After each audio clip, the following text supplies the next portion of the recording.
Welcome, my name is Andrea Brown. This is Thrival Now, a new YouTube channel where I'm committed to helping you go from survival to thrival in your health, wealth, and relationships.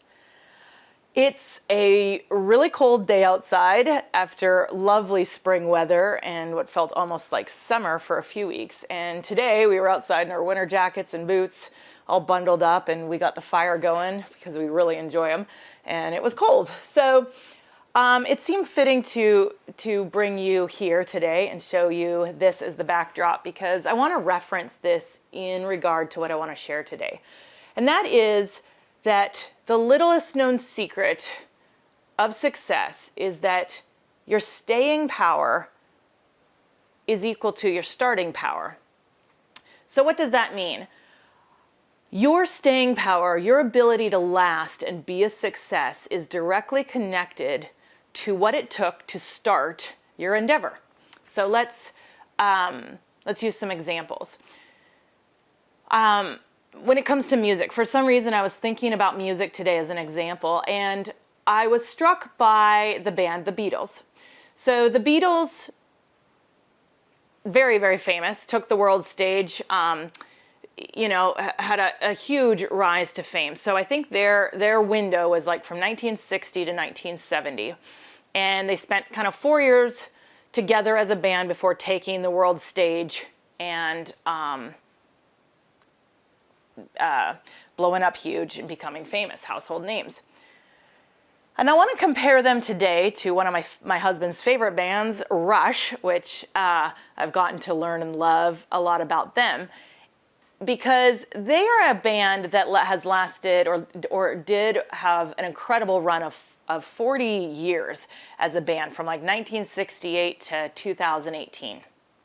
Now, these two bands, forgive me, my phone alert's going off.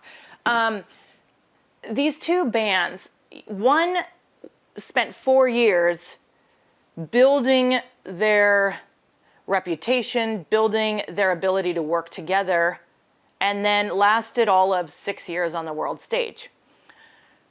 In contrast, I find it interesting that the band Rush took at least 6 years to begin to form. And even then, they didn't even have their final, it was only after those 6 years that the third member did join their band, Neil Peart, the drummer.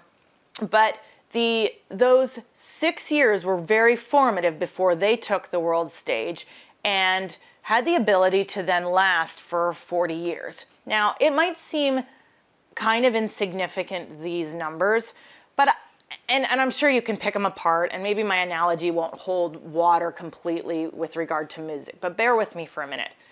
The idea that there are people there are many overnight sensations. And these overnight sensations to us, there's going to be two groups. We don't know it, but somebody takes the world stage and they're part of either Group A or Group B.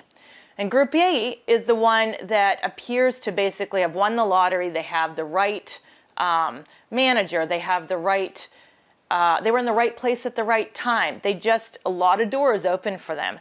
And you see this person rocket to fame, whether they're a sports hero, whether they're a model or an actor, an actress, and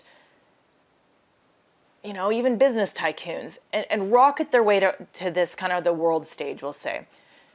In the other group, you have this group I call Group B, that is the ones that really had to grind in a different way, that worked hard on a totally different level. They were the ones, putting in the long hours, in the case of music, putting in the tours, or just consistency, right? Consistency, discipline, determination. I mean, all those really core values. Now, the truth is, both groups may have put much of this into play, but there is a group of people that I would argue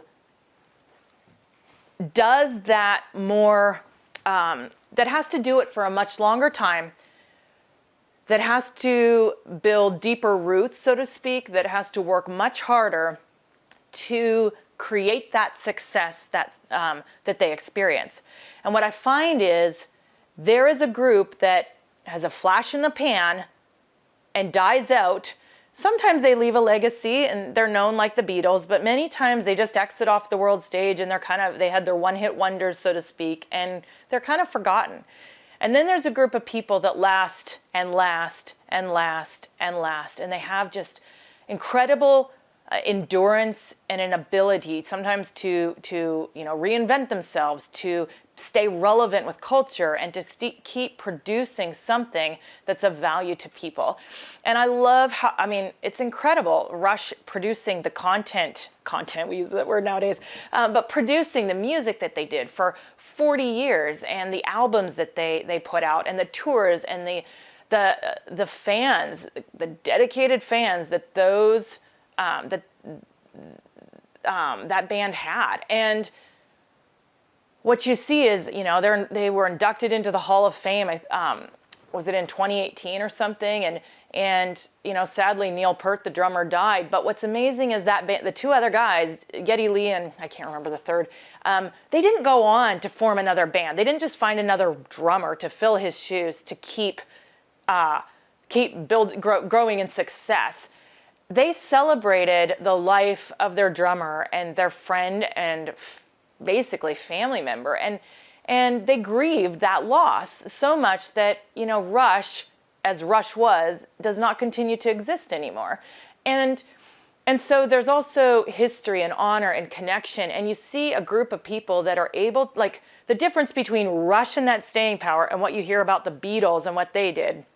There's probably a lot of reasons that the Beatles fell apart. They were all vying for, or at least two of them vying, John Lennon and who's the Ringo Starr, vying for the stage. What kind of infighting, what kind of stuff behind the scenes was happening that caused that group to fall apart? Yes, they might have had separate success after, but the Beatles versus Rush, it's not a toss-up to me as far as staying power and legacy. And so the fire, this is the other fitting metaphor I just felt would be pertinent today. It's like, it's easy to build a quick fire, but to build a fire that produces heat, that can eat a whole house, and that you can cook over, that is steady, that is long burning, has coals, that even when the flames go out, there's deep coals there, that it doesn't take but a breath or a lot of puffed air to get it back to life.